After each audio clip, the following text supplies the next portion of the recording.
And you'll hear about 4 studies, but those are not the only studies that EUBREAST run. They run lots of great studies, and they're open for collaboration from people from all across the world, and we will need your help. So you'll hear about the SerMa, the Melody, the I Prepare, and the Grammar. And you'll hear about 4. So sorry, that's me appearing again on the YouTube channel. So you'll have great 4 speakers, including Nina Deitch from Germany, Maggie Banis from Germany, Rosa D'Amico from Italy, and Rosa will join later, and Natalia Kravkitz from Germany. I hope I've said it correctly. And we have the lovely Maria Luisa Gaspari, who's Italian, but she's now working in Switzerland. It is. And we have the lovely Ricardo Pardo again. And we have the lovely Tatiana. So if you want to listen to this in Spanish, you choose the Spanish channel. If you want to listen to this in Russian, you go on the Russian channel. And we'll wait for a couple of minutes to get some more people online. We have about 230, 240 people already online. Now, if you have any questions, please put the question on the Q&A section. All people that attend, they need to attend for a reasonable time. You'll get a certificate. You have 2 hours of CPD points by the Royal College of Surgeons of Edinburgh, and I'll send it to you in about a week's time. So give me some time before it's all sent. Ash Kotari was supposed to be with us after long been away for a while now, Ash, but unfortunately his flights were delayed and he's caught off in the airports now, so he might not be able to join. He said if there's onboard Wi-Fi on the flight, he might join us. So that will be interesting. We had Alberto Rancati from the beach in the past, so it will be nice to have Ash from the flight. Now, let's start the webinar. The first speaker will be introduced by Maria Luisa. Maria Luisa? Hi, Yazana. Thank you very much. Thank you for this initiative. It's amazing since I think that it's very important to organize this kind of event since these contribute in sharing recent scientific evidence and enhance the scientific international network that is at the basis of solid scientific results. It's a great pleasure for me to start introducing Professoressa Nina Dish. Nina, she's the head of Senology Unit at the University Hospital of Augsburg, and she's also the treasurer of the EUBREAST. As you already know, EUBREAST is a non-profit organization aimed at promoting international research trials in the field of breast cancer. And we are very, very happy to hear what Nina will tell us about this new study, the SerMa trial, which is a prospective international multi-center study to detect possible immunological or inflammatory markers for the prediction of seroma development after mastectomy and breast reconstruction. So thank you very much, Nina, for being here. The floor is yours. Yeah, thank you, Maria Luisa. Thank you very much, dear Yazan. Thank you very much for your very, very kind introduction and invitation to the webinar. I will share my screen now.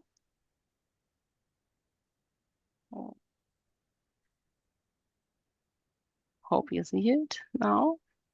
So this is the full modus. Now. Yes, I think when we started to speak about the SerMa study, so we should go a little bit into the background for what is a seroma formation. So I summarize it a little bit here. A seroma is a pocket of a clear serous fluid, and it may sometimes occur, especially after surgeries. And in our interest, of sure, it's after breast surgery and reconstructive surgery. So you see it here on the picture. After an implant breast reconstruction, we have seromas in about up to 20 or more % of the patients. And this is combined with an increased risk for infections and even a 7-fold increased risk of implant explantation. So what we know is we know nothing. I think so. So the possible reasons, maybe they are idiopathic, or we think about immunological or surgical factors. So I will show you some photographs of a patient from Augsburg. So she had a surgery on the left side. You can see it here It was a nipple-sparing mastectomy with an implant reconstruction on the left side in a breast cancer patient. And after 2 weeks, you see here the seroma formation on the left side. The problem is, if you have a seroma formation, sometimes it comes up to wound healing problems. You can see it here on this picture of the patient. And the worst case is you have an implant removal. So this is, I think, the most problem we have with a seroma formation. And you will lose your, often you will lose not only the implant, you will lose your breast in this case. But if we discuss simple mastectomies, so we only think that it's not a problem with the seroma formation, but I will show you that it's also a problem, because if you have here the seroma formation after a simple mastectomy and you make a puncture of it, then you can see the results often. So you have terrible scars. This is a big, real cosmetic problem for the patients. So I was very glad that the German guideline that we included the seroma after implant-based reconstruction, and you can see here the incidence. It's approximately up to 50% that we have a seroma formation after implant-based reconstructions. And the influencing factors that we know so far is the history of radiation. This increases the risk, and furthermore, the obesity, and also the use of ADMs or expanders with smooth surface. These all increases the risk, what we know so far. And I was very glad that the German guideline, we put our SerMa study into the guideline recommendations. And yes, I think it's a big effort for our study within the EUBREAST group. So seroma after implant-based reconstruction, we know some preventive and some therapeutic reasons. But the problem is, when you see here the picture, you have the preventive methods. We only have drainage, and we have the tranexamic acid for using if you want to prevent a seroma. The more worse is, I think, is therapy, and because you see it on the level of evidence. These are the level of evidence here on the right side, and you can see 5 means an expert opinion. This is only based, the therapy is only based on expert opinions. So you can make a pressure dressing or a revision surgery. So these are the only things to do if you make a therapy of seroma formations. And for our opinion, it's not enough. And this is why we think it's a clinically unmet need that requires further scientific projects. This is why our study comes in, and we did a pilot study in Augsburg, Germany. This was unicentric with about hundreds of cases, and it was financially supported by the University of Augsburg. We think that the pathophysiological background is still poorly understood, and we need more investigation for possible immunological or inflammatory causes for a seroma development in the breast. These are some of our publications of our research group, and I will go into the results with you together. So what you see is we made a detection of some immunological factors. Here, for example, we made an examination of the T helper cells. These are the Th2 and the Th17 cells, and both are in the regulation of the immune response they are integrated in. And you can see on both sides, here I will make it with the pink line, so you can see on the left side, you have the examination of the Th2 cells in seroma fluid. This is the same as the Th17 cells, and you see a higher amount than on the on the point here on the right side. Maybe I can point it out here. And this is the peripheral blood of healthy persons.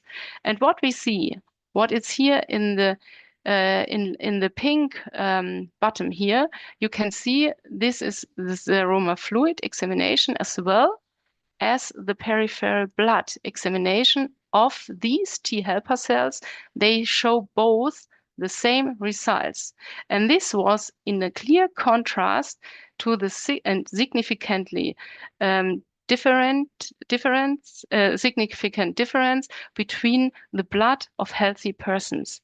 So this is why we think that the Th2 and the Th17 cells indicate a systemic immunological event, and maybe this could be suitable biomarkers for seroma formations. When we look further, we examined further on the associated cytokines, and this is for Th2 and Th17, and you can see the interleukins on the right side.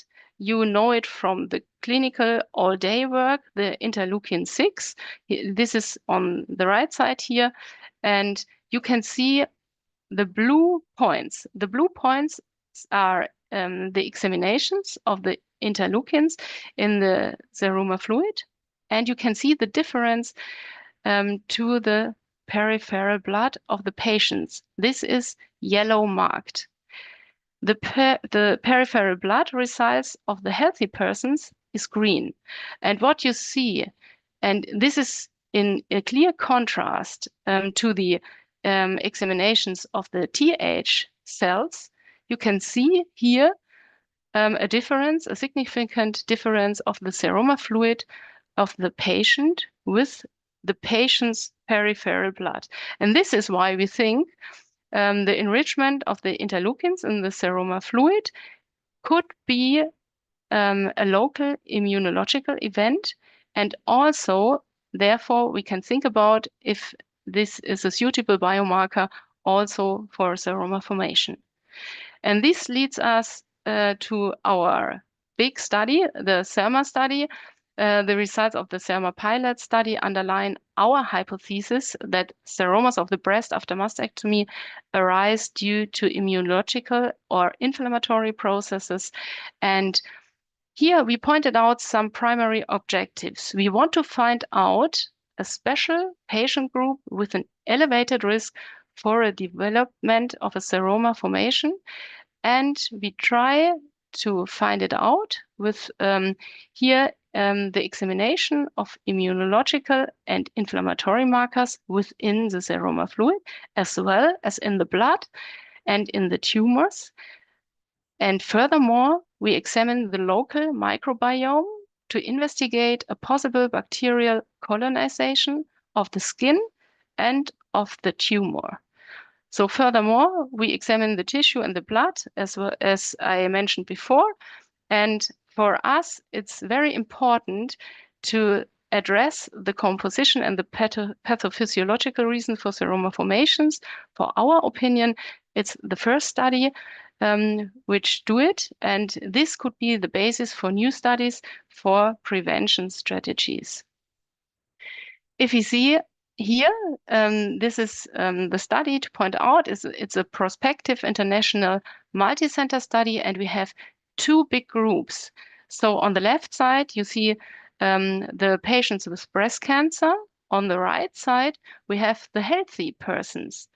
And if we subdivide it, the groups further, so we go to group 1 on the left side, and you can see this is a patient group with breast cancer and a mastectomy, with skin or nipple-sparing mastectomy and an implant reconstruction. Group 2 has only a simple mastectomy, and now we go to the healthy persons on the right side. This means group 3 with a bilateral risk-reducing mastectomy and an implant reconstruction, and group 4 is only with an implant insertion of healthy persons for cosmetics.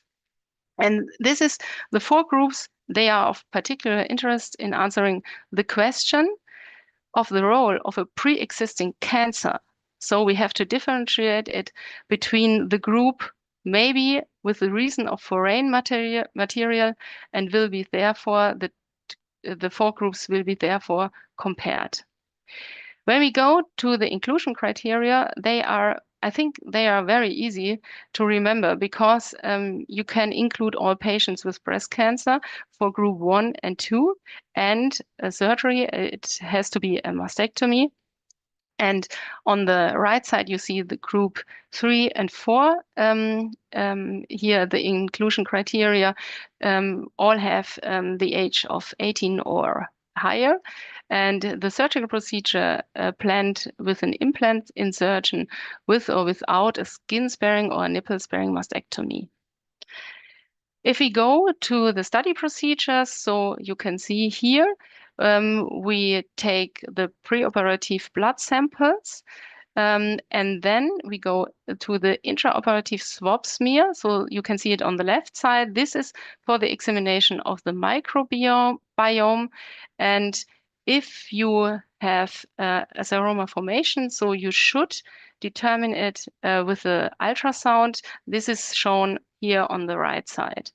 The follow-up of the study is only 2 times. It's within the first 4 weeks after surgery, and after that between the 3 and 6 months, but only by phone.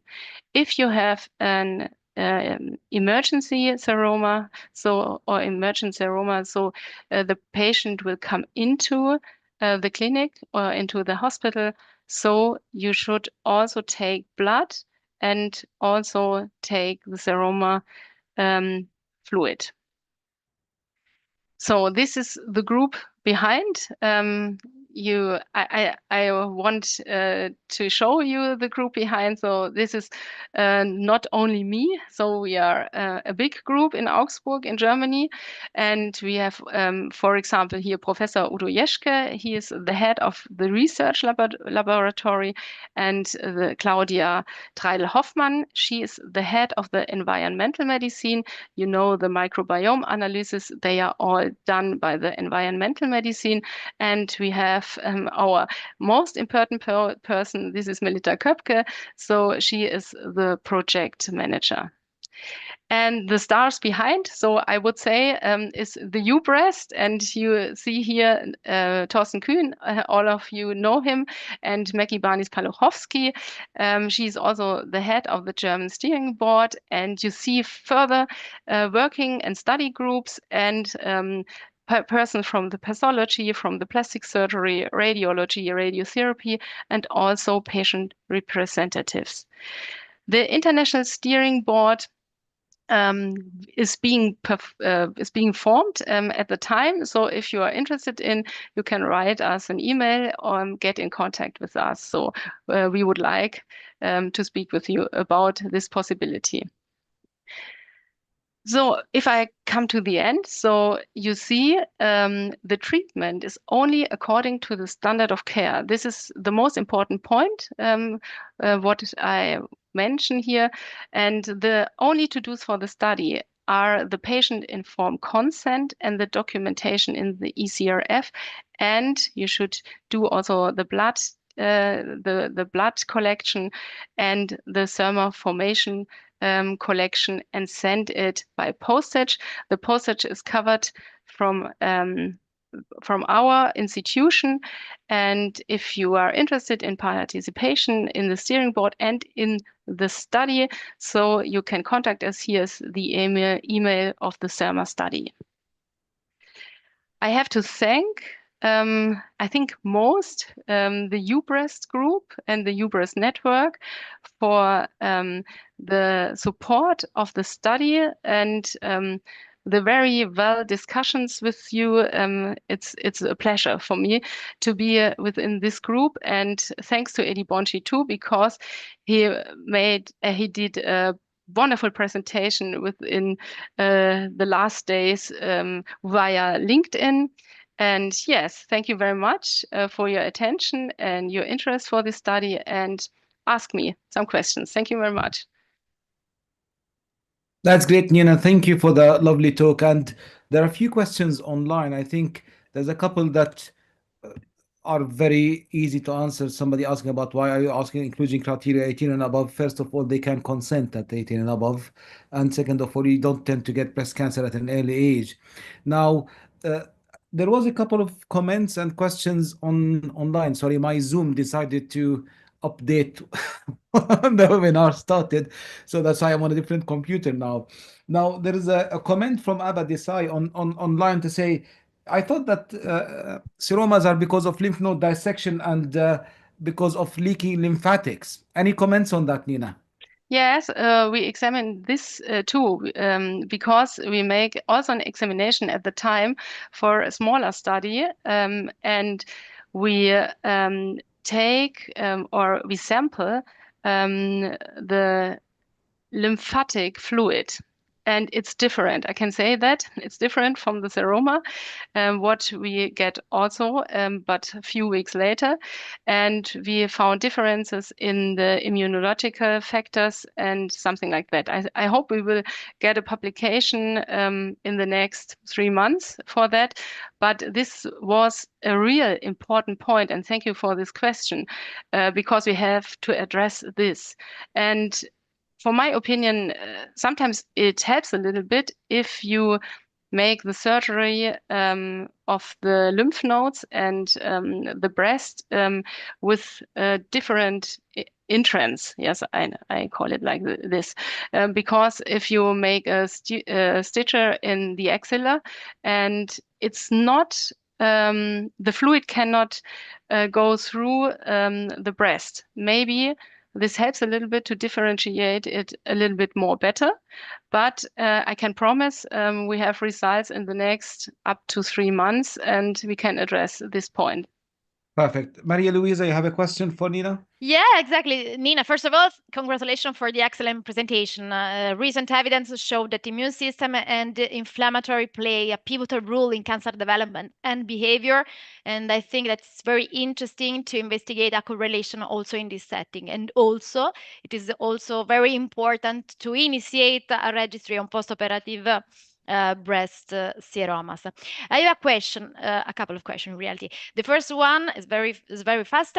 Are there any other immunological markers you are planning to investigate in addition to CD40 helper cells? Yes, as an example, so I would say macrophages.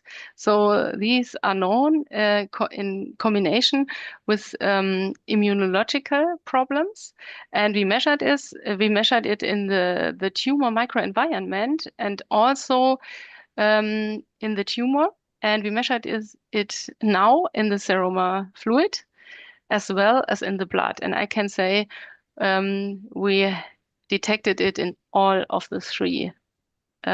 Yes. Thank you. It makes sense. And in the group of high-risk patients, group 3, if I remember correctly, did you consider only women carrying BRCA1 and 2 pathogenic variants, or also other, such as PALB2 No, mutation? Yes, I think we it's possible to include all the patients at high risk and without breast cancer. If they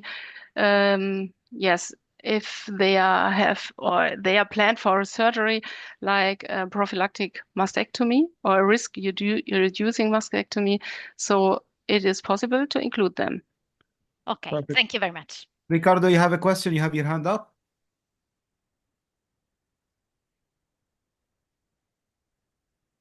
Yeah, Ricardo.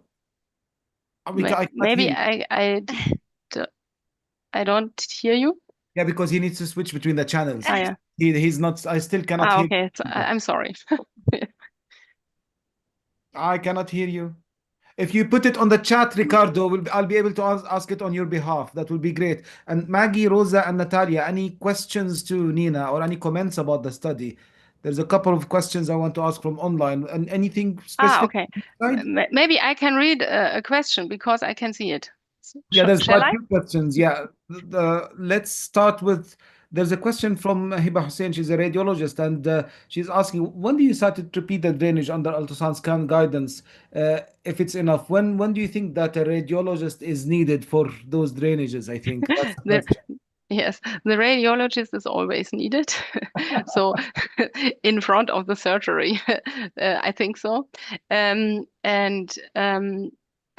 think it's important we have developed an SOP for the ultrasound if you have seroma formation. I didn't show it today because otherwise we could discuss it for 1 hour. But yes, I can say there's an SUP and the radiologist.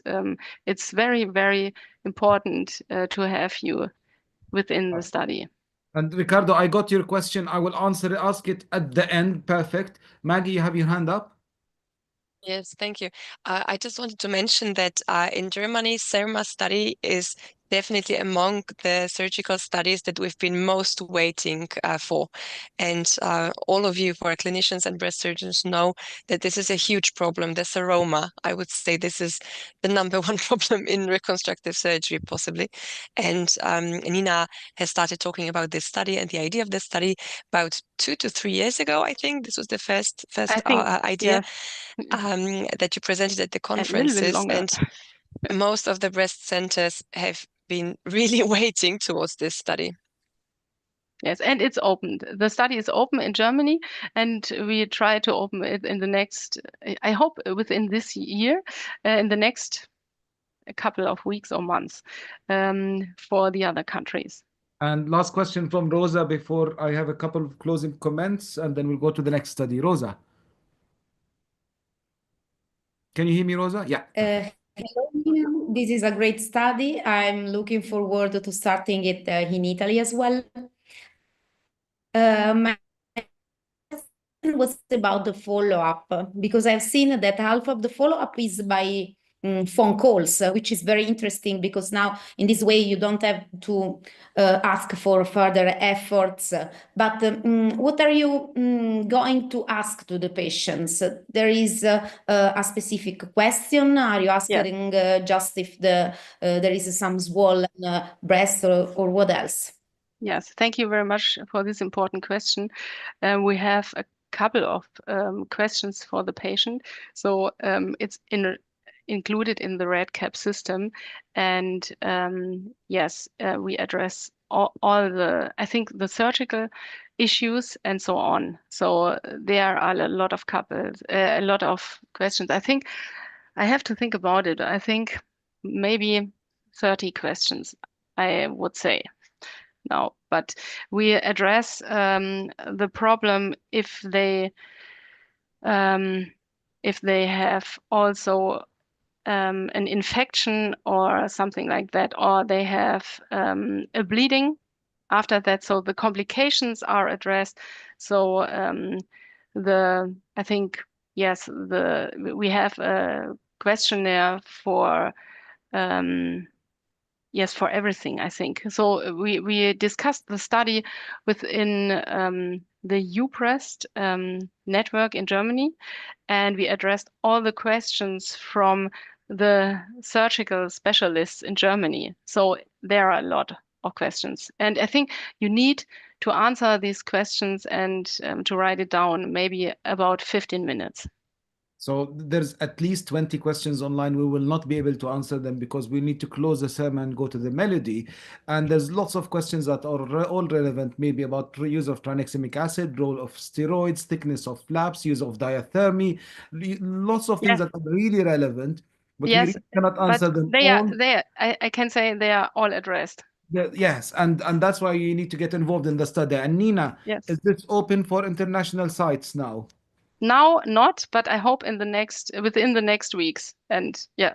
So once, because I can see Amal Hifdi from Saudi Arabia. I don't know if Amal has contacted you, Maggie, with Huda to join Melody. They're keen to join in Saudi Arabia. That's what also what Ricardo was mentioning. There's people from South Africa that are interested in joining. There's quite a few other people that are interested in joining. I've put my email, just to send an email to info@ibreastbook.com or yazan@masanat.co.uk, and I can forward all that to the EUBREAST people. Thank you for the interest, and now we'll need to go to the next study, because let me look if my computer, the other computer started working or not yet.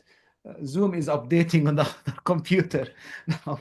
The next speaker is Maggie Vanis Pawluchowski. I'm not sure if I said your name correctly. Apologies for that, Maggie. Already have more than 400 people online, and this is a very interesting study. It's the MELODY study, which is looking at different localization techniques used across the world. Maggie, the next 10-15 minutes are all yours. Thank you, Yazan. It's always lovely to be here. And greetings to everyone. I'm used to all possible pronunciations of my name, so no worries here. And our international coordinator, Sarah Goldman, has just written to me that she will be posting the EUBREAST email address as well in the chat. So I'll look out for this. The EUBREAST study group has actually been founded because we as breast surgeons have seen many surgical studies to fail, because they were not able to recruit fully, despite very good study designs. And the main reason was that they were usually conducted in one country. And the idea was to connect breast surgeons first all over Europe, but right now all over the world, to be able to promote cross-border international studies. And MELODY is our second flagship study, a study that is being conducted in many countries. The first one, as you probably know, is the AXANA study, that will be presenting at the ASCO conference in the general session this year, but I'm going to be talking about MELODY study. In the MELODY study, we have recently had recruited our patient number 5,000, but we're still open for new study sites and new countries. MELODY is about localization techniques, and obviously the main patient collective are patients with non-palpable breast lesions. In Germany, most patients that we operate on have non-palpable breast lesions, either because they have been screen detected or due to increased use of neoadjuvant chemotherapy. Actually, we are quite conservative here in Germany because we use the wire a lot. For the last years, the wire-guided localization has been our standard. And if a patient receives a neoadjuvant chemotherapy, we usually tend to place a clip or a coil. And as far as I know, in most of your countries, the wire has been replaced by some newer methods in the recent years. If you decide to use wire-guided localization, obviously no one is doing anything false. This is the oldest localization techniques. It has been developed in the 70s, and you can find it in all guidelines. It is performed either using ultrasound or mammography or MRI. It always requires a radiologist or a radiographer, sometimes a breast surgeon or a gynecologist, depending on the country that you're working in, that places the wire either on the morning of the surgery or the day before. And this is actually the main challenge when we're talking about wire-guided localization, because you have to synchronize the diagnostics and the surgery. And as you know, in most departments, it is quite hard to operate a patient in the first slot of the day if you're placing the wire in the morning. It might be uncomfortable for the patient. It is a minimally invasive, but still invasive procedure. In the recent years, we have also been talking about the resection ratio. And as you know, if the wire tip is not exactly in the lesion, we will always tend to remove a little bit more tissue than it might be necessary. And obviously, we're talking about margin rates as well, because this is very important for our patients who would like not to have a second surgery. This is the current recommendation of the EUBREAST committee, where Nina and I am both on the panel. We use these guidelines in Germany a lot, but actually in most German-speaking countries, and as far as I know, a lot also in Eastern Europe and in Asia. So as you can see here, we recommend wire-guided localization as still the gold standard with a double plus recommendation, but we have also included intraoperative ultrasound, a technique that has been becoming more and more popular over the recent years. If you're using intraoperative ultrasound, you probably know that there have been randomized studies that have shown that if a patient receives intraoperative ultrasound, the probability of removing the lesion with negative margins is significantly higher than in patients where you use a wire. And it's actually quite easy to do. You have to have an ultrasound machine available in the surgical theater. You have to use sterile gel and a sterile sheet.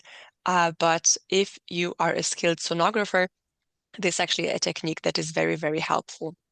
And just to show you how it works in the theater, we of course have to visualize the lesion. Then usually we place skin markings on both sides of the sonogram probe.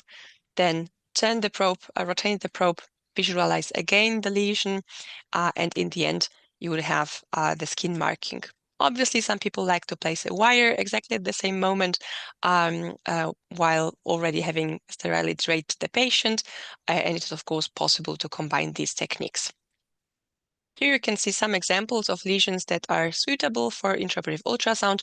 Obviously, the lesion has to be visualizable upon ultrasound. So, for example, microcalcifications are not suitable for obvious reasons. You usually use mammography or stereotactic guidance to localize them, but anything that is visible upon ultrasound can be used.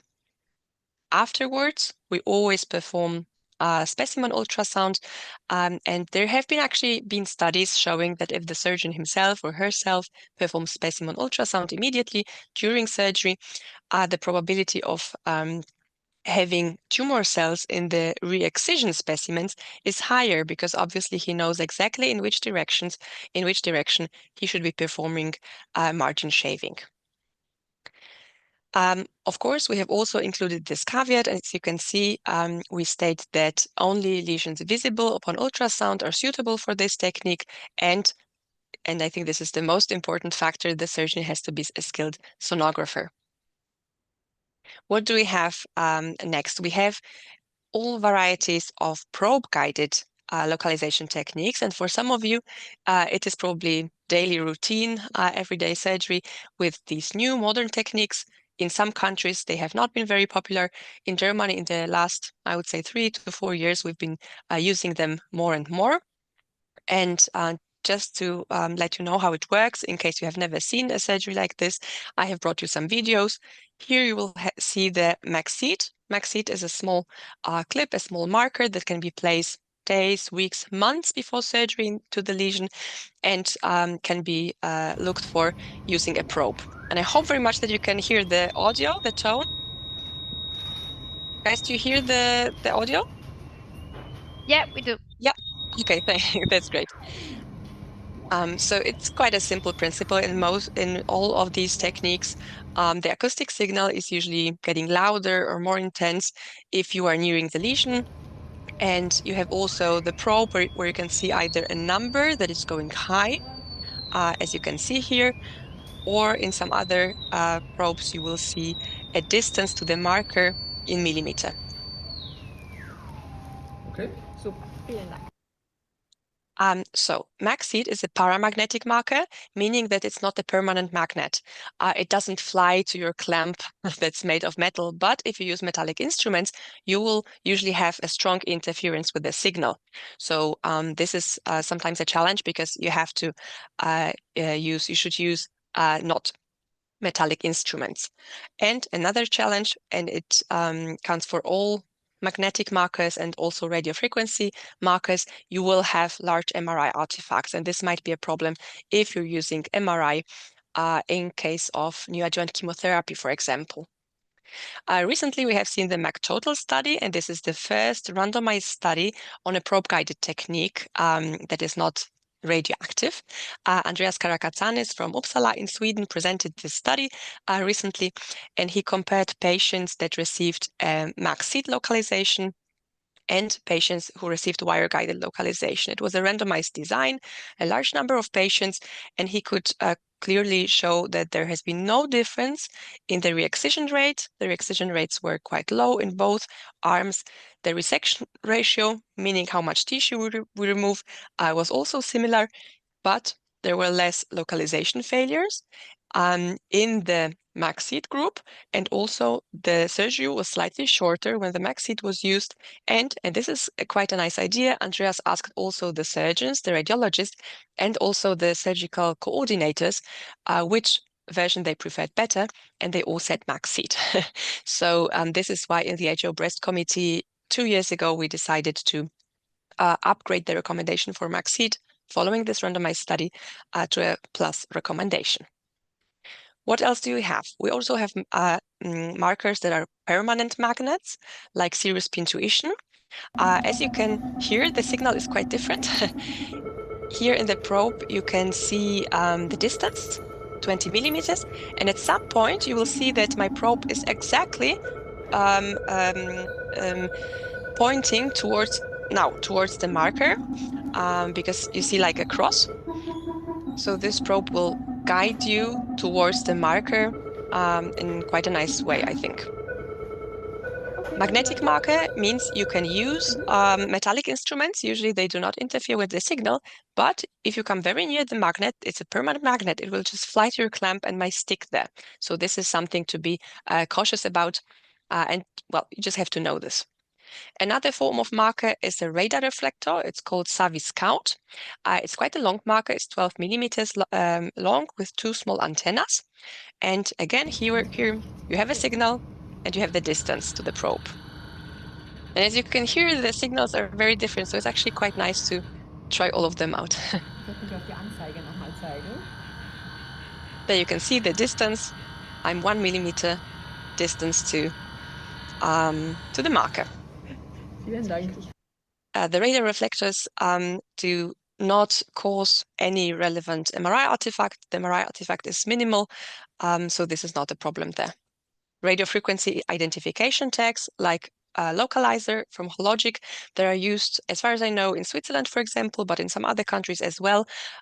Here, again, we have the problem with MRI. And as you can see, in case of magnetic markers, but also radio frequency markers, you can forget any form of response control during neoadjuvant chemotherapy because you have this large MRI bloom that your radiologist will not be happy about.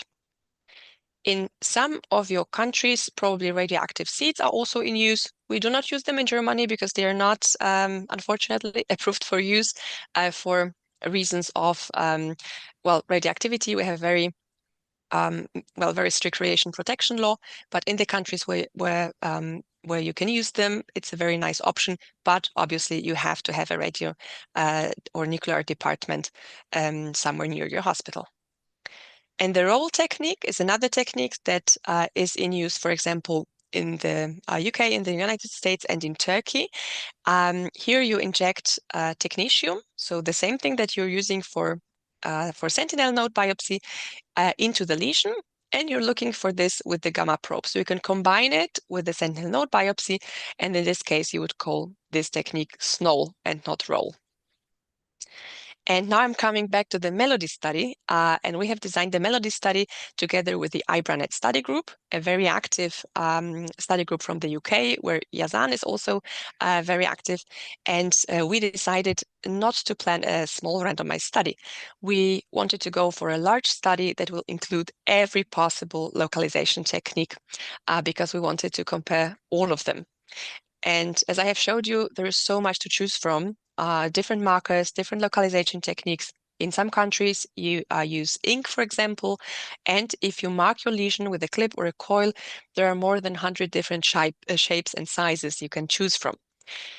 So we knew that back then there have been no randomized trials on the new techniques, and there was also a high risk of bias because some of the studies have been studies with just one cohort, sponsored by the manufacturer. So you know that the validity of such studies is a little bit lower than a large study that will include everything. And this is why we decided to start MELODY. This is a prospective, non-interventional multi-center cohort study. So each study site is welcome to join whatever localization technique they use. A very high target accrual number, as you can see, 7,416 patients. And we have started 2 years ago. Many of you are probably on board. And as I said before, we have enrolled patient number 5,000, but still some of the cohorts are not full, so the study will be running for the next 3 to 4 years, I expect. Any patient with invasive breast cancer or DCIS that requires breast conserving surgery and imaging guided localization can participate. Patients who receive neoadjuvant chemotherapy may participate, and also patients with bilateral lesions. We have 2 primary outcomes, which obviously pushes the target accrual higher. The first one, does it work at all? Am I able to remove the target lesion using my localization technique? And the second, the margins. And this is actually the primary outcome that I find more interesting, because we know positive margins mean usually that we have to operate the patient again.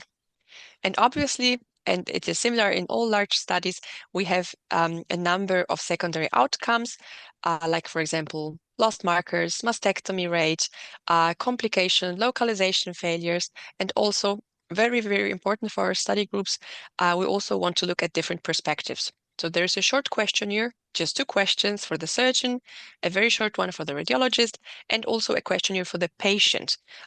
Because as you know, sometimes the surgeon loves a localization technique, and then the radiologist says, oh, I didn't like the needle, or the other way around. So we would like to see what everyone says. The steering board is very international, and you can see some of those who are with us today. Particularly Yazan is the head of the UK steering committee. Nina leads the German steering committee. Maria Isla Gaspari leads the Swiss steering committee, and Rosa is in Italy. Yes, so right now we have many countries that have joined. Those that you can see in green are already recruiting. I think the next country that will open will be the USA, under the leadership of Erika Giblin, because they have already received ethical approval, and we are just in the last stages of signing the contracts. And Australia and New Zealand are waiting to join. Number 1 when it comes to enrollment is Germany. No surprises there, because Germany was the first country to open the first study site, so we had a head start. Korea is following very closely. Korea has a wonderful network of study sites within the Korean Breast Cancer Society that also supports the study, and they have enrolled over 1,000 patients within 1 year, which is quite impressive. Then Turkey, Denmark, Sweden, Switzerland, France, Poland, Italy, Norway, and so on. So we have had more than 20 countries with at least one study site open. As you can see on the right side, there has been some imbalance when it comes to the cohorts. I was not surprised to see that the wire-guided cohort is the one to fill very quickly, because obviously in Germany this is still the most popular, the most frequently used method. We have many patients in the intraoperative ultrasound cohort, radioactive seed, carbon ink, but we are very, very keen to include particularly new study sites or new countries that use probe-guided detection techniques. That would be really lovely. The technique that you can see on the table on the right, luminal marker, maybe some of you are asking yourselves what this means. This is actually ICG. This is the technique that colleagues from Korea use very frequently. So they place ICG into the tumor, and then when they operate, they're using a special camera to see it. I've never used it for localization before in Germany, but it's quite popular in Korea, as I was told. So this is why we decided to include this cohort after Korean Breast Society decided to join. If you're interested, if you'd like to join, please write us an email. Here you can see the QR code, and our international coordinator, Katarina Jurzik, will get back to you. And this was my last slide. Thank you very much for your attention. That's great, and thank you for sharing that, Maggie. If anybody here is from the UK, we're struggling to get this on portfolio. That's why we're not opening many sites, because most sites are asking for this to be on portfolio, but some sites are accepting it not to be on portfolio. And I think we can improve that imbalance, because 80% of sites in the UK use either MagSeed, Saviscots, Pintuitions, or then one of the probe localization techniques. It's very rare to have a site that uses purely wires. So if there's anybody from the UK, they're happy to be part of this without this being on portfolio, please contact me. We've only opened 3 sites. The 4th, we had the initiation visit only Friday, and the 5th in Scotland should open also soon. Hopefully we'll start having some numbers from here. Now, Maria Luisa, Rosa, Nina, and Natalia, any questions to Maggie? Yes, thank you. I have a question. First of all, congratulations for the results that are brilliant. And as national coordinator of the study in Switzerland, I can confirm that the entire study is proceeding at a very fast pace, probably also not only for the interest on the topic, but also since the accrual is very easy, as well as the entire data collection process. And so thank you, Maggie, for the perfect organization of the study. The result of this study will represent, in my opinion, a change in practice, since probably we will not find the only one solution, but I'm sure that it will help in finding the best method for each patient, so with specific characteristics. So I think it works very well. And I also appreciate in the design of the study that it does not leave the radiologist out in the cold, since they also have a voice in the topic. It is very important, as well as the patient involvement, which is one of the highlights of the study, in my opinion. And the question is, did you consider to perform a sub-analysis on different subtypes, such as for lobular cancer or any other kind of analysis that will help us in finding the better solution for each patient? Yes, this is a wonderful question. Thank you, Maria Luisa, and congratulations on the recruitment in Switzerland. You're doing a great job.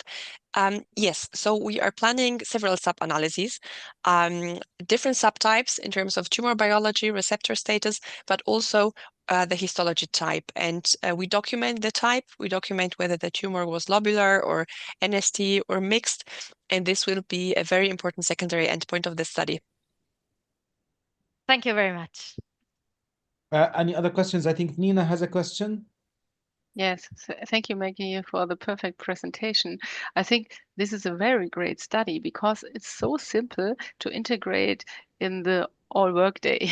Yes, because you can include the patients, and it's very fast to do that. So my colleagues, so they are very happy to include the patients because it's one of the studies which it's, yes, I think it's very simple to do.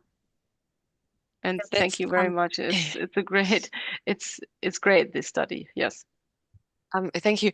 Many study sites that recruited for Axana were at first quite concerned when they decided to join Melody as well, because in the Axana study, there is a follow-up that takes 5 years. In the Melody study, there is no follow-up. This is therefore a very nice study to document, because you just document your patient, and then after the surgery, you document the histology and the margins, and that's it. The patient is done. You don't have to call her or have a visit with her anymore.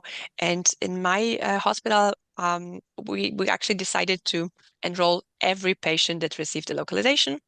So this was quite easy, because the radiologists knew that they have to fill out this short questionnaire with 2 questions for every single patient. And for us, it was actually nicer and more convenient, because we knew that we have to always include the Melody questionnaires, and then our study team transferred the answers to the CRF. And for the patient, the questionnaire is also available via smartphone. So most study sites, and especially study sites that recruited very, very, very well and quickly, they print out the QR code for the patient, or they send an email to the patient. It goes via RedCap, our documentation system, and it is obviously much easier than printing out the questionnaire, collecting it back, and then transferring the answers to CRF. So this was a nice addition to use the smartphone solution. There's a couple of questions from people online. So Camila Majid asking about how to join the study. The emails are in the chat function. If you don't find the emails, then when you get the follow-up email after this, please text me or email me or join one of the WhatsApp groups. You can get my number, text me. I'll connect you to the group in Germany. And you use ICG interlesional, which is great. I think that will add. I think there's an ICG cohort that you have, Maggie, so that will be great to be part of that. Yes. There's quite a few other people asking what is portfolio from the UK point of view. What that means is that the research office in your hospital will not give you research nurses because it's not on the NIHR portfolio. That means it's either out of their kindness, the research nurses will help you in that, or you need to find some of the trainees and the juniors on the ward to be able to do that and help you with it. So you will not have the research office support. Now, Any other questions from anybody else? Natalia, Rosa, anybody have any comments to Maggie? Rosa. Well, I only have to congratulate with Maggie because this is a really great study and this is a so nice accrual. I had an impression and I wanted to know if you can confirm it. I think that melody could be a way to encourage, to use, to try other types of localization methods because I have heard so many colleagues that talking about a melody trial, they said, okay, yeah, then I tried also radio frequency and I also enrolled some patients with that technique, with that other technique. Is this a good impression? Do you think this could be a good way to encourage trying a new solution for localizing breast lesion? Right, yes, exactly, Rosa. I had the same impression here in Germany. So the manufacturers are actually actively promoting melody, and they usually tell their sites that they're working with to include patients in melody, and then they reach out to us and they contact us. And yes, because we've been talking about melody so much, many hospitals wanted to try something out. And I always tell them it's so nice if we all learn breast surgery with the wire here in Germany. And once you try these new methods, you see so many new possibilities, so much more flexibility. So I think this has been a major driver because behind this increase in the use of new techniques. And this will make results even more awaited. Yeah, that's true. Well, we hope to change German guidelines. Yeah. And some people are commenting online is that I use an ultrasound scan, why should I use this? And I use that, and why should, but the point is not what you use and what other people use. The point is just to pull the data, make sure that everything is safe, and see if there is any outlier of out of all those different techniques. And yes, ultrasound scan is great in some hands, but doesn't work for everyone. Yes, MagSeed is great in some other hands, might not work for everyone. Wires, people that are used to wires, it's also great for those people. But we're not trying to say this is better or this is worse. Just making sure that everything is safe. Am I correct in that assumption, Maggie? Yes, absolutely. And if you're using intraoperative ultrasound, you can just join and enroll your patients that you have used intraoperative ultrasound on. I myself am a big fan of intraoperative ultrasound and have done a lot of research on this. So any type of breast localization technique you use, you can enroll. You can enroll in multiple cohorts. It's a non-interventional study, so you just do whatever you do in your clinical routine. Perfect. So I think we need to go to the next study, but because we're nearly at 5 o'clock and we still have two other studies to go through. If anybody wants to join the Melody, it will be great to have more people on board. So just email the EUBREAST email or send the email to me and we'll connect you with Maggie and the team. Now, the next speaker will be introduced by Maria Luisa. Maria, are you happy to introduce the next speaker? Of course, the next speaker is not only a colleague, but it's also a friend of mine. So I'm very happy to introduce Dottoressa Rosa Di Micco. She's a breast surgeon at the San Raffaele University Hospital in Milan and the vice president of the EUBREAST Italy. The study that she will present us is an international prospective course study that aims at comparatively evaluating data on different surgical techniques of prepectoral breast reconstruction with or without radiation therapy. So please, Rosa, the floor is yours. Thank you, Maria Luisa, for this nice introduction, and thank you, Yazan, for this great opportunity to talk about the EUBREAST trial. I'm going to share my screen.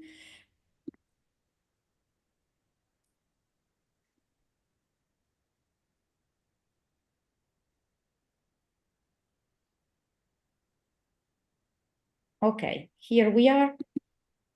The EUBREAST trial is an international prospective registry trial on prepectoral breast reconstruction. The PI is Professor Gentilini, but I'm really happy to can talk you about this trial. What I will show you is an overview starting from the background and the premises where this trial was born. I will show you the study design and finally going through data collection and project up some preliminary results. Here, the steering committee, the original steering committee, then it was updated. That was full of very well experienced professionals involved in breast cancer treatment. And I'm happy to say that the EUBREAST family was behind the EUBREAST trial and inside the EUBREAST trial. Which was the background. We all know that despite the progressive de-escalation of breast cancer surgery, the mastectomy rates remains around 30–40%. So breast reconstruction is still needed, but it can be performed across through different approaches. We all know that the submuscular approach has been traditionally proposed for decades, but now we have so many solutions.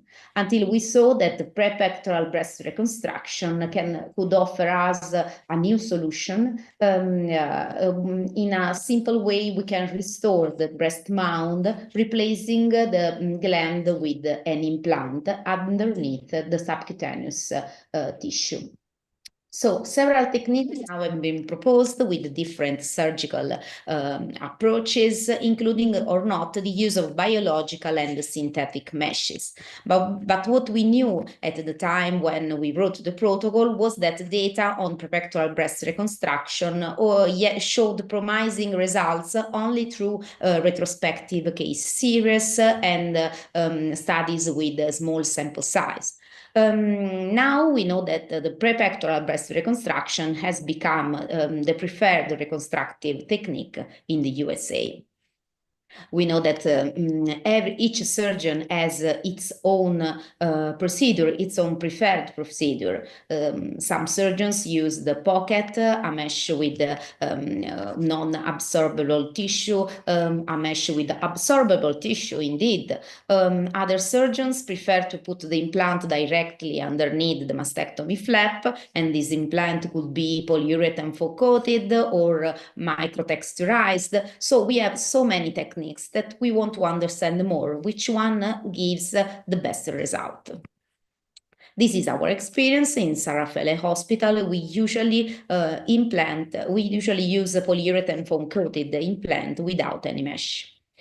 The rationale behind the study was this joint consensus, which was held in 2019 on prepectoral breast reconstruction. It was a group of UK, European, and USA breast and plastic surgeons concluding that any preferred surgical technique should be applied with no specific indication when the prepectoral approach is chosen.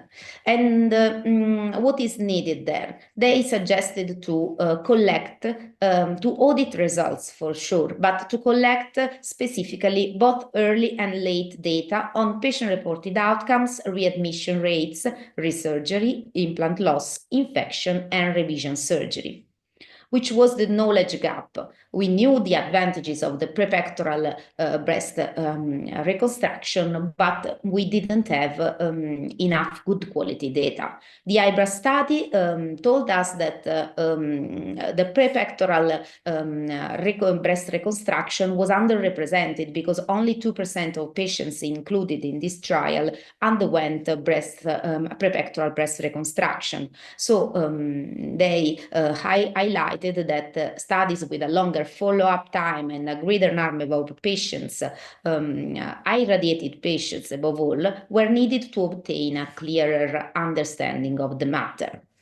So, which was the study aim? The objective of the iPrepare study is to conduct a prospective evaluation of the prepectoral approach, focusing on surgical, oncological, and aesthetic outcomes associated with various techniques and the application of post-mastectomy radiation therapy. So this initiative aims to systematically compare data on different surgical methods for prepectoral breast reconstruction, both with and without radiation therapy. This is the trial registered on clinicaltrials.gov. Prof. Gentilini is the PI. The sponsor is EUBREAST ETS Italy. This is an international multicentric prospective cohort study that started in 2023. The initial idea was that the study duration should have been 4 years, with 2 years of patient recruitment, 2 years of follow-up. as it often happens, the involvement of several centers came time by time. So we think to amend the protocol and extend the study duration, thus allowing to all interested centers to participate and to have the required follow-up. The primary endpoint of the study was the implant loss rate at 3 months, defined as the unplanned removal or loss of the implant as a result of infection or other complication. The secondary endpoints are infection, early onset complication at 3 months, and then late onset complications. We will take note of further surgery at 24 months, time to postoperative anti-cancer therapy, and readmission and reoperation rates. We will also look for tertiary endpoints if we have enough budget, and we will focus on the further surgery after 24 months, local regional recurrence, disease-free survival, breast cancer-specific survival, distant disease-free survival, overall survival, and potentially we will also look to the incidence of anaplastic T-cell lymphoma. Talking about statistical consideration, I have to clarify that we looked at the previous literature by Potter et al., who published the EUBREAST-2 trial results. In this paper, the implant loss rate was 9%. If we look at the prepectoral breast reconstruction in that 2% of patients, it was even lower. We considered acceptable a 12% rate or lower, and so according to this objective, with the sample size, including 10% loss to follow-up at 3 months, should be 1,236 patients. We will also look at descriptive statistics. We will perform a multivariate analysis looking at risk factors for complications and lower patient satisfaction. This is a single-arm study. So this is a single-arm study which aims to be simple, and the primary outcome is the implant loss rate at 3 months, because this was the most relevant outcome to our view, and as reported in the literature I cited before. The eligibility criteria are these. The inclusion criteria are female patients, adult female patients with breast cancer, undergoing mono or bilateral therapeutic mastectomy, of course, after signing an informed consent for this trial, and patients undergoing prepectoral implant-based breast reconstruction with implant, with or without mesh. Contralateral prophylactic mastectomy is allowed only in cases when a therapeutic mastectomy is performed on the other side. Among the exclusion criteria, there are male patients who are not included, and patients undergoing reconstruction with expander or subpectoral implants or with autologous tissue. If we look at the collection, the steps are these. First, the registration, then the baseline data, surgical data, complications data, and then the follow-up. You will see that quality of life questionnaires will be administered to patients at several time points. The case report form is electronic, and you will see that it is very simple. We will only collect data useful for reaching the primary and secondary endpoints for now, and potentially tertiary endpoints. We were very happy to introduce the idea of having a EUBREAST app, which should be useful for patients in general and not only for this trial, to fill in the quality of life questionnaire. The idea was that the duties were shared between the physicians and the patients. On one side, the physician has to inform patient about the study and the participation. Then he or she has to register the patients through a dedicated registration page. And then he or she generates a unique QR code for each patient. Then the patient has to download the EUBREAST app, take the QR code, scan for automatic and anonymous login, and she can then fill in the baseline questionnaire and hopefully also the follow-up questionnaire. She will receive also push notifications when she has to fill in the questionnaire at 6, 12, and 24 months. What we have seen, these are only partial results. By March the 7th, 286 patients had been enrolled, but only 113 patients were registered in the app. We know that some centers are not filling in this part because I understand that it takes an additional effort both on the physician and the patient sides. But I want to highlight that this is also an important part of the trial. We have seen that also among the 113 patients registered, only 33% filled in the baseline questionnaire. So maybe it takes time. I know that it could be annoying, but we highlight to our patients how much important is to fill in the quality of life questionnaire, because they could give us an idea of patient satisfaction and patients' idea about this type of breast reconstruction. Which is the current status. We started in 2023. Now we have 303 patients recruited. As I mentioned before, the original ending of this trial was at the end of this year, but we think to prolong more. These are 30 centers which are actively recruiting patients, and I'm really happy of this. I want to thank all of them, but I also want to thank other centers that have already obtained the ethical committee approval and are about to start, and we look forward to seeing their data. There are also other interested centers, and if there is anyone coming from these centers who has any questions, doubts, or issues, I will give you all contacts. You can write me, or Sarah Goldman, who is our network coordinator. And now some interesting results, I hope, preliminary results. What we have seen for now is that among these 303 enrolled patients, 146 patients completed the follow-up at 3 months. This could also not mirror the reality, because I know that some centers prefer to collect a certain number of patients and then put in all data all together. So I hope you can update your data and follow up very soon. If we look at patients with complication at 3 months, we saw that 31.5% of patients experienced at least one complication. But obviously, if we look at the operated breasts, we talk about 467 patients, and the complication rate is slightly better. If we want to know which are this type of complication, the implant loss is more or less the same we saw in the EUBREAST trial, because it's 6.8%. The most common complications are SerMa, wound adhesions, as expected, and there is also an 8% rate of other complications that in most of the cases are delayed wound healing.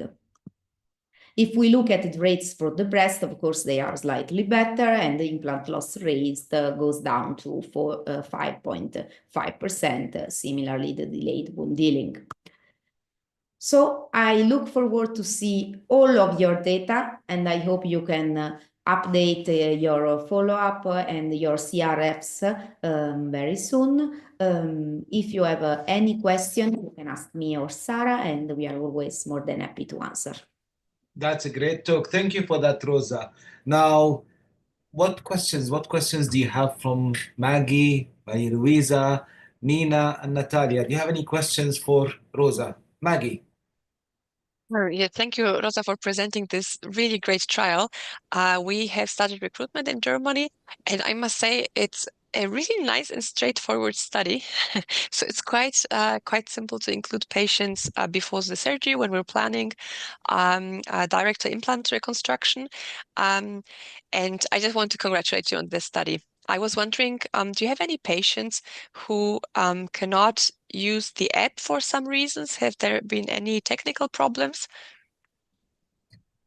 I know that there was a time at the very beginning when they experienced some problem for the app, but we have a CRO and we have the Brightfish company that is trying to manage everything, and now it works very well.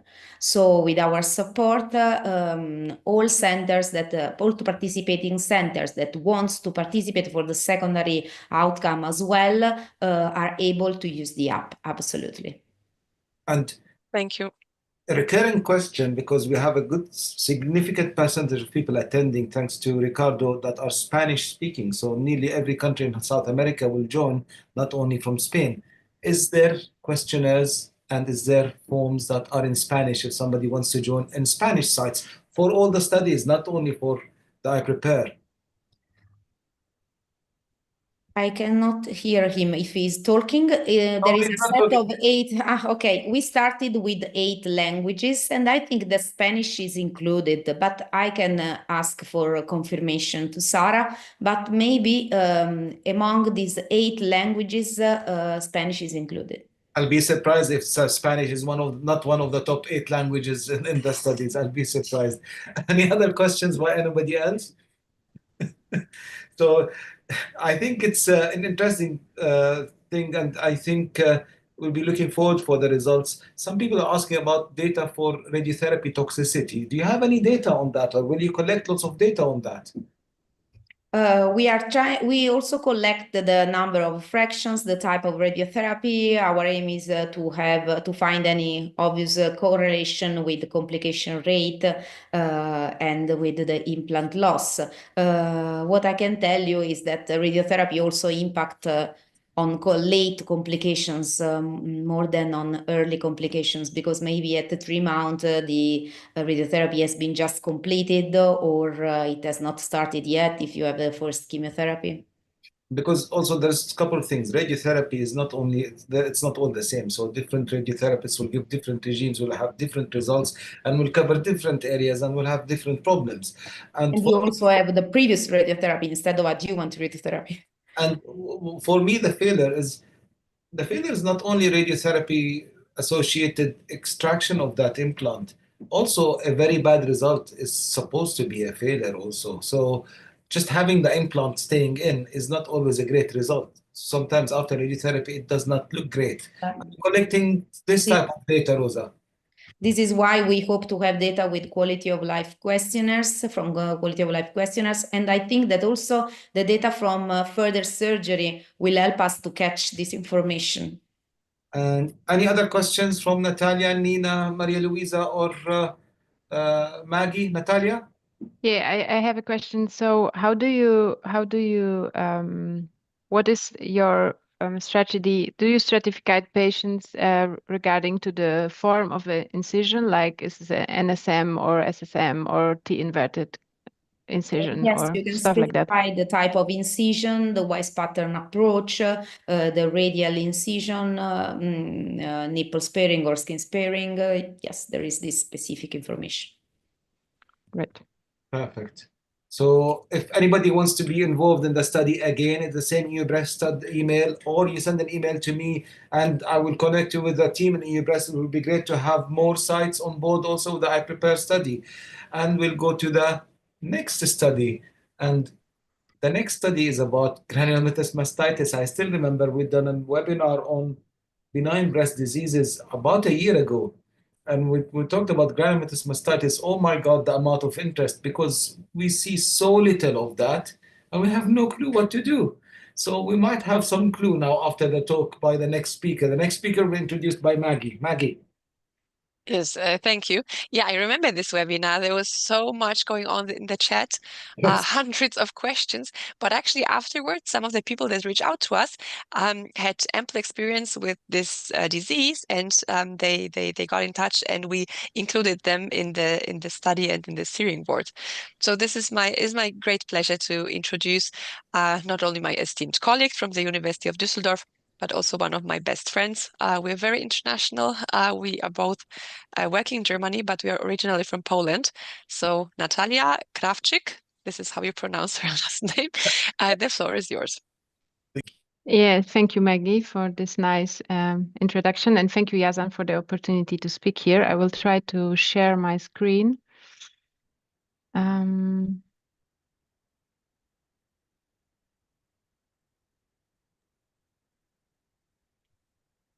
Yeah, it's working. Now it's in full mode. Yeah. So I will present the GrammaRx study, which is a study for patients with histologically confirmed idiopathic granulomatous mastitis, which is a registry study. So before we go to the study, we have to go a little bit to the background because it's a very rare disease. So granulomatous mastitis is defined as an inflammation of breast tissue with formation of granulomas. And we distinguish two forms of this disease. We have idiopathic granulomatous mastitis, also known as granulomatous lobular mastitis, IgM. And this one is a non-bacterial form of unclear etiology. And if you look at the histomorphology, this disease is characterized by non-necrotizing lobocentric granulomas and some microabscesses. And then we have the other form, the secondary granulomatous inflammation of the breast. And this can occur in context of tuberculosis, fungal or parasitic infection, in course of systemic granulomatous diseases like sarcoidosis, or as a foreign body granuloma, or as a cystic neutrophilic granulomatous mastitis, CNGM, which is a specific form of granulomatous mastitis, and we'll speak about it in a minute. But what we should be aware of, that IgM is a diagnosis of exclusion. So if we have this diagnosis histologically, we should always try to exclude, to rule out any secondary causes of granulomatous inflammation of the breast before establishing the IgM diagnosis. So what do we know about this CNGM? CNGM is a specific form of granulomatous mastitis, as I mentioned before, and this term was first used in the literature in 2011. And it is histologically very similar to IgM. It's also non-necrotizing lobule-centered granulomas, but additionally, we have this characteristic cystic areas, so-called lipogranulomas. You see it on the figures on the right side of my screen. And occasionally, we can detect some gram-positive bacteria within these cystic areas. Mostly, these are bacteria from Corynebacterium species. However, first of all, it's very difficult to detect this bacteria. So if you just do a normal swab and send it to your microbiologist and don't say nothing, they won't look for it. And even if you detect it, it is quite challenging to differentiate between colonization, contamination, and true infection, since Corynebacterium species are part of normal skin flora. So according to the literature, antibiotic therapy can be likely beneficial in CNGM patients, but has not been fully clarified whether CNGM represents really a distinct entity or if it's rather a subtype of IgM. So what do we know about the epidemiology? We know it's a very rare disease, but we have hardly data on prevalence. The estimating prevalence is 2.4 per 100,000 women aged 20 to 40 years.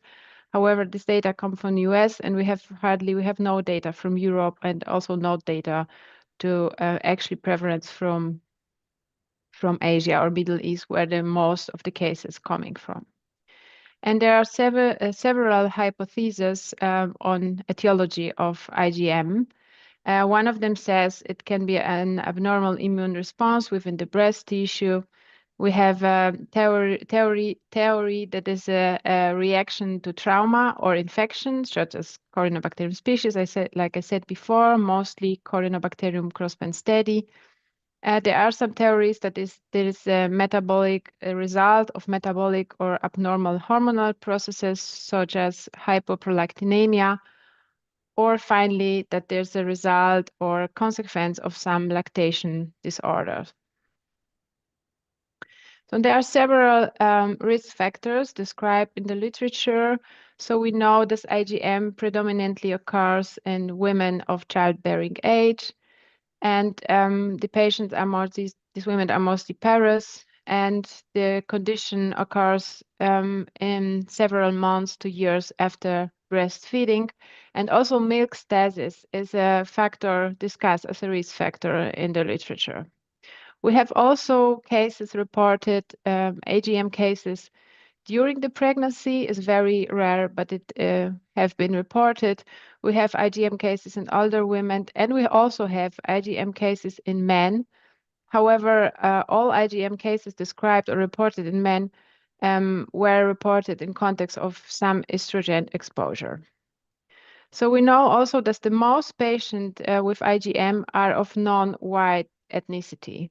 There are some further risk factors discussed in the literature, like smoking, which we know from periductal mastitis, hormonal contraception, or autoimmune diseases.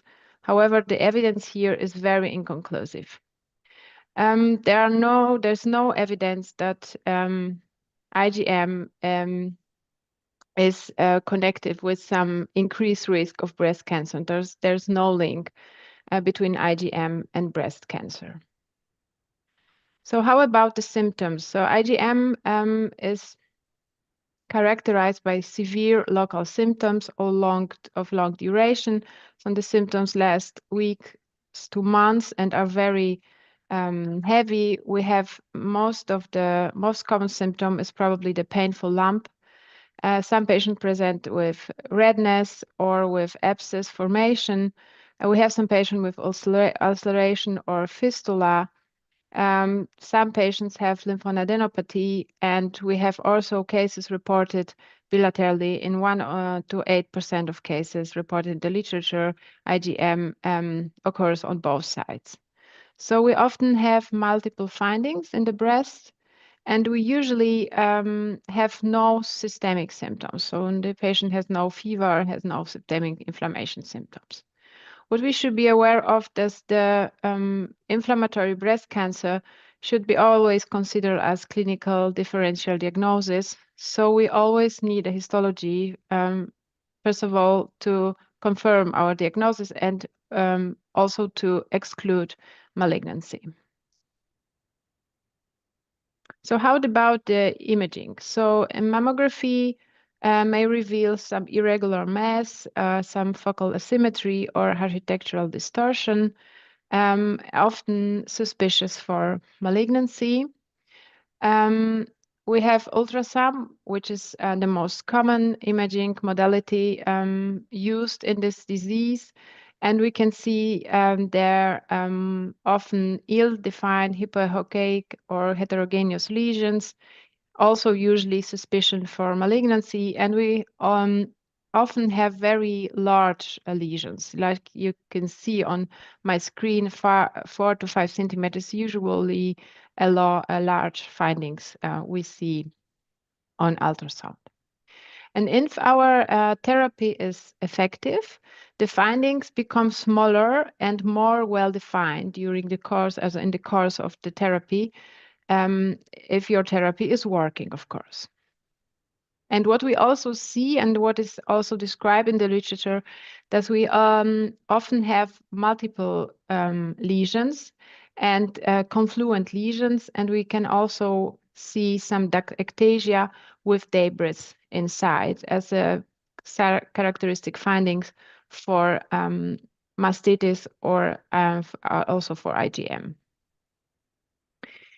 So there are very different treatment strategies that have been described in the literature to date. We have watch and wait strategy. There are some data suggesting that IgM is a self-limited disease. We have local steroids. You can put topic steroids, or you can do some injection into the lesion.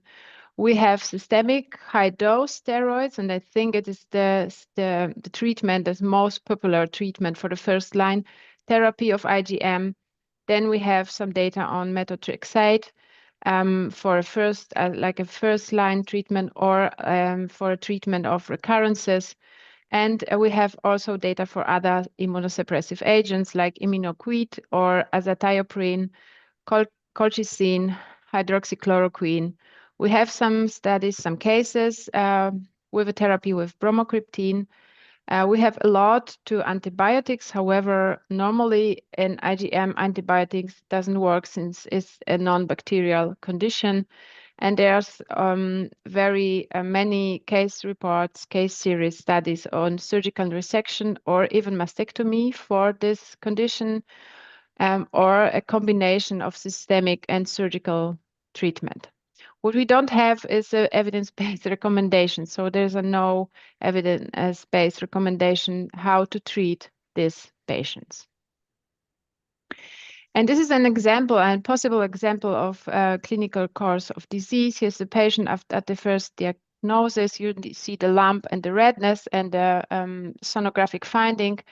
And this is the same patient after 7 days of prednisolone, high-dose prednisolone, and then after 3 weeks, and finally after 6 months. And this is also something we observe, that you, even if your therapy works, you have no clinical symptoms, you often have some residual radiological findings.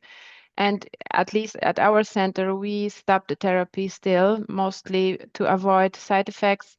And we have the experience that this residual radiological findings resolve over the time, even without further therapy.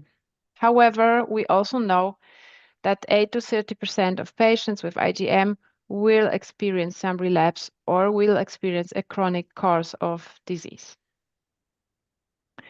So what about the evidence? So the evidence is very low. You see here the results for PubMed search for idiopathic granulomatous mastitis, and you see the number of publications. And for instance, 2021, 70 publications, mostly from Turkey, USA, China, Singapore, Australia. We have hardly data from Europe to this very rare disease. So therefore, we had an idea to initiate the study, to initiate the registry study for granulomatous mastitis. And GrammaRec would be or will be the first registry for patients with histologically confirmed IgM and CNGM, which we also include in Europe, with the aim to systematically evaluate this uncommon disease. So what is the study design? This is an ITT, non-interventional observational international prospective retrospective cohort study. Our target accrual is unlimited because due to the rarity of the disease, we want to do an open registry. So we have a retrospective part of the study. Here we include all patients that present at the study site after 1st January of 2015 until the activation of the study site. And this patient can be included into the study in anonymized manner. And then we have prospective side of the study. Part of the study, here we include all patients that present after activation of the study site. And this data will be collected in the pseudonymized manner. And of course, we need here an informed consent form from all the patients. What are our primary outcomes? The primary outcome is our proportion of patients presenting with certain symptoms like pain, redness, palpable lump, and duration of the symptoms depending on treatment strategy.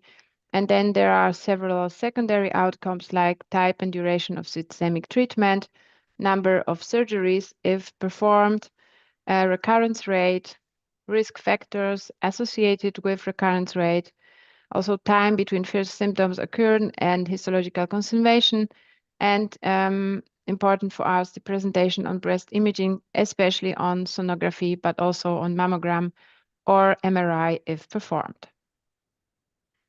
So these are inclusion criteria. We include all patients with histologically confirmed IgM or CNGM by the local pathologist.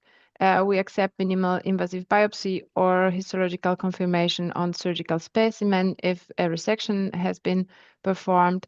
All patients present at the study site after 1st January of 2015. We can include female and male patients. And of course, for all the patients that are included for the prospective part of the study, we need a signed informed consent form. What are the exclusion criteria? Patients with suspicion of IgM, however, but without histological confirmation cannot be included into the study. And also patients with suspicions of or confirmed secondary granulomatous inflammation, for instance, due to tuberculosis, sarcoidosis, or parasitic or fungal infection or foreign body, can also not be included into the study.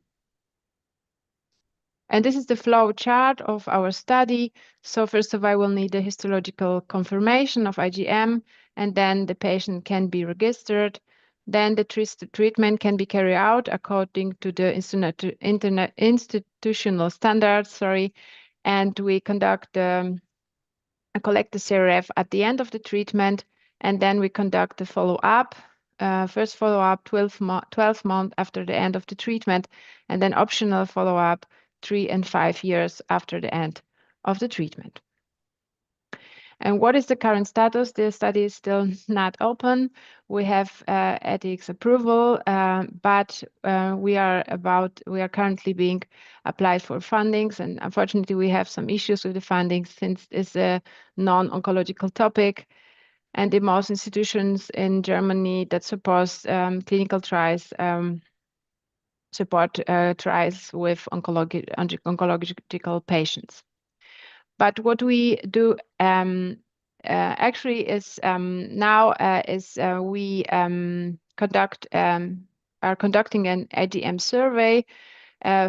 First of all, to better assess the need for this register, and also to assess the willingness to participate in the study. So if you want to support us, please scan the QR code and try to fill out the survey.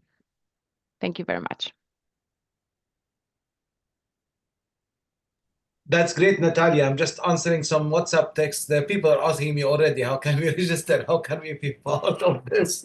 So it's great presentation. I still, the problem with IgM is we don't know much about IgM, and we need to know a bit more about IgM, because every now and then you'll see a case, and the problem, the case will stay with you for 6 months, and the case will shop around for 6 months, and will go here and there because it's a problem, and it's a problem that you cannot do much with.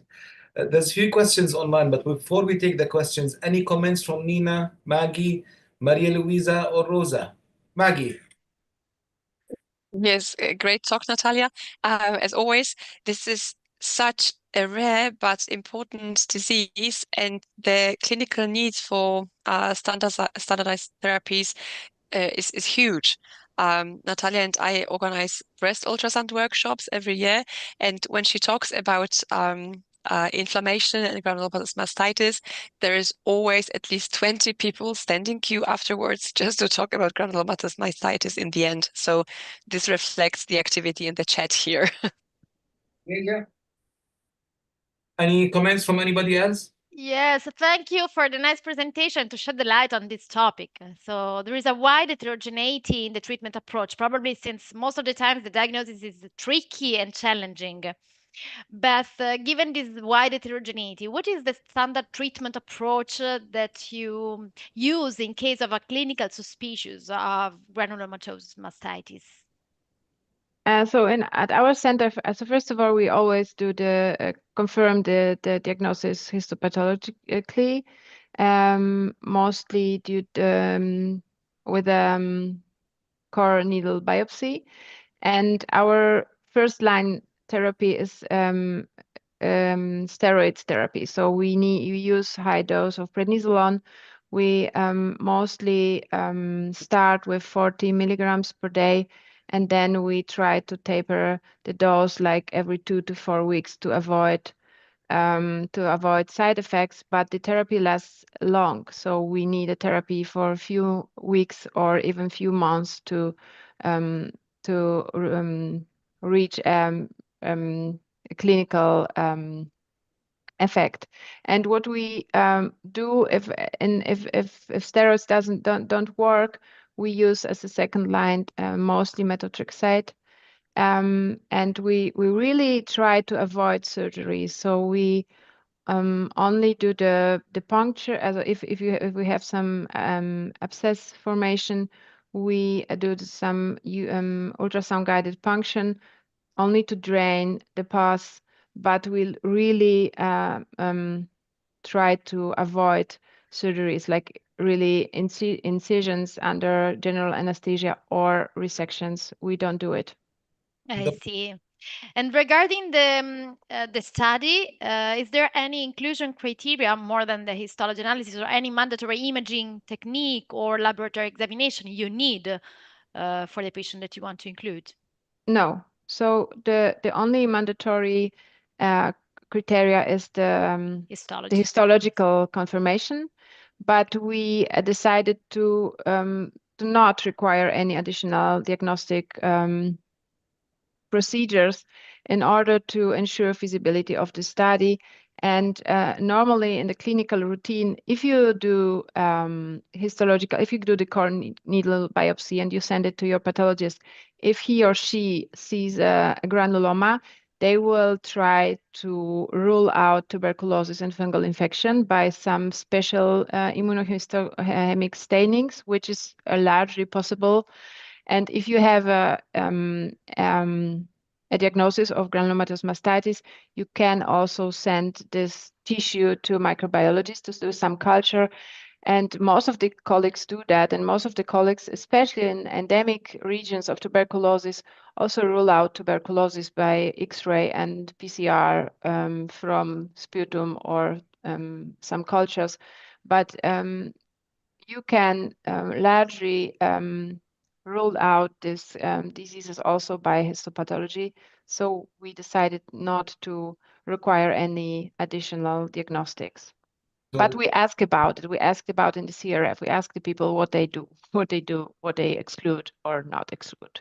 Before we go to Rosa, correct me if I'm wrong, Natalia, but the CNGM might be a bit different than the IgM. So if there is any, so on the biopsy, if there is any suggestion that this might be corynebacteria-related type of infection, some people are suggesting that doxycycline might be a very good first-line treatment for those patients, even if you don't have a culture-proven corynebacteria. If it looks on the histopathology very much like a CNGM, because there's slightly different histopathological features, then that might be a good first-line treatment. But of course, there's not much data. And what we do is we biopsy. Other than the biopsy, also we do prolactin level sometimes for those ladies, just to make sure it's not a prolactinoma that's presenting in an odd way. And if the first biopsy is suggestive, you scan, and when you scan again in 3 or 4 weeks, it still will look bad. It still looks still like cancer. So we end up doing another biopsy for our own peace of mind. And at that second biopsy, we ask for all the tissue cultures, TB cultures. Even on the first biopsy, immediately when you have IgM picture, they'll do stains for parasites, they do stains for TB, and they do extra stains on it. And if you do a second biopsy and you know that you're doing a second biopsy, then we send the cultures. But do you treat CNGM differently than IgM? So I have to admit that I never have a confirmed CNGM. There is a difference as the histology. I was showing you this cystic areas. They call it lipogranulomas, but they're it is been discussed in the literature if some cases of IgM for the past, because CNGM they first described it 2011, and there are some experts that assume that some cases of IgM are actually CNGM, which were not recognized because you cannot easily detect this bacteria, and you can also miss this lipogranuloma in your histology at your histology. But if you have confirmed CNGM, I would also recommend to treat them with antibiotics, of course. Yes. Perfect. And Rosa, you have a comment? Yeah, my question was if you are going to ask something to patients, if you want to know from their sides, maybe to prompts or other types of questionnaires, if they are happy with a type of therapy instead of another, because I think that each of these drugs taken for a long time can have adverse effect. So some patients could be more let's say, satisfied than others? Yes, thank you, Rosa. This is a very good question. However, we decide not to include any patients' reported outcomes just because we want to make it as simple as it can be. And of course, there are some data on side effects, mostly from steroids, high-dose steroids. We know that they can get some serious side effects. So it's for sure an important issue, but we won't include any patient-reported outcomes in our study. And it's really interesting to see online the variety of most of the people commenting on IgM online is from the Middle East, from the subcontinent, and from South America. And because that's where you see more of that disease. It's not a disease that we see lots in Europe. I've seen 3 cases, 2 after COVID, this first 6 months after COVID, and 1 case only last week, because we were mentioning IgM, and then suddenly we had a CNGM in the clinic the week after, as usually things happen.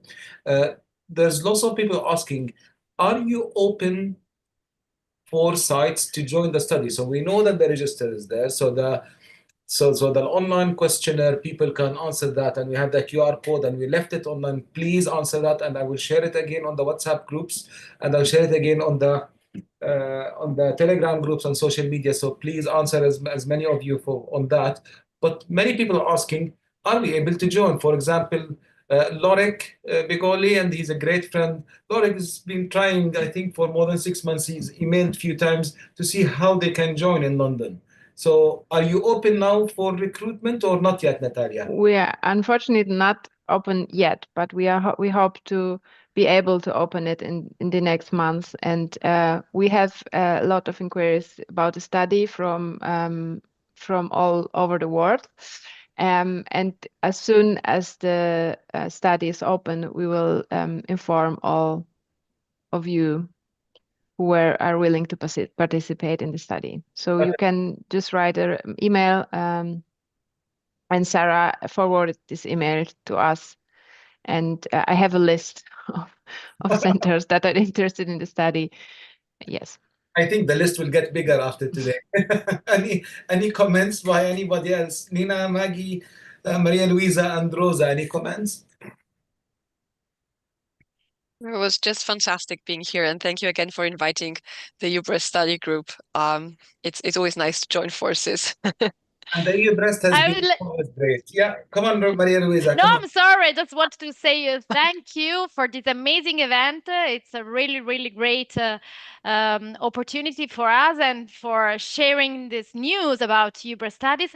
And I want to remember, since I saw on the chat a lot of questions about how to participate, I want to remember that in case someone is interested in participating in an EUBREAST trial, each trial has a specific web page in the website, and there is the contact of the PI and the contact of the national coordinator for receiving all kind of information required for the participation in the trial.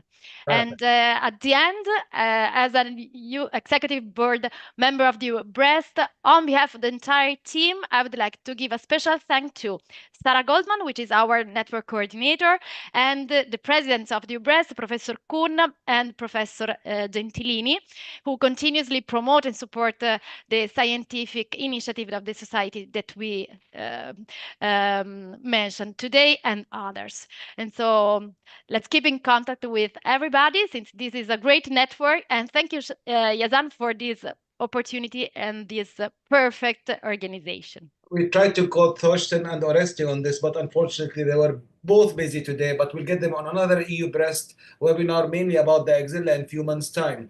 Now, we still have more than 400 people online, and the next webinar is going to be about implants, and we have a purely Italian-speaking panel. So we have Marcia Salgarello from Rome, we have Marco Bernini, we have Barbara Cagli, and we have Michael Sorotos, all talking about different aspects of prepectoral versus subpectoral, direct to implant with polyurethane, implant selection, and understanding capsular contracture. And you cannot have a webinar on implants without having Cicero Urban from Brazil. And we have Arun Chakravorty from London also in the panel. So it will be great to see you again in 3 weeks' time. And of course, we will have the lovely Ricardo Pardo, and we'll have also Tatiana, hopefully, with us next time. Thank you, everyone, for joining. You will have your certificates in the next week or so. If you want to join any of the studies, you have the email for Sarah. If you don't have the email for Sarah, just contact me directly, and I will forward everything to the team in the EUBREAST to join that team. So for people in South America and North America, have a lovely day. For people in Europe and the Middle East, have a lovely evening. For people in the subcontinent and further east, have a good night. Thank you, everyone. Thank you. Thank you. Bye. Bye bye, Thank you, Yazan. bye.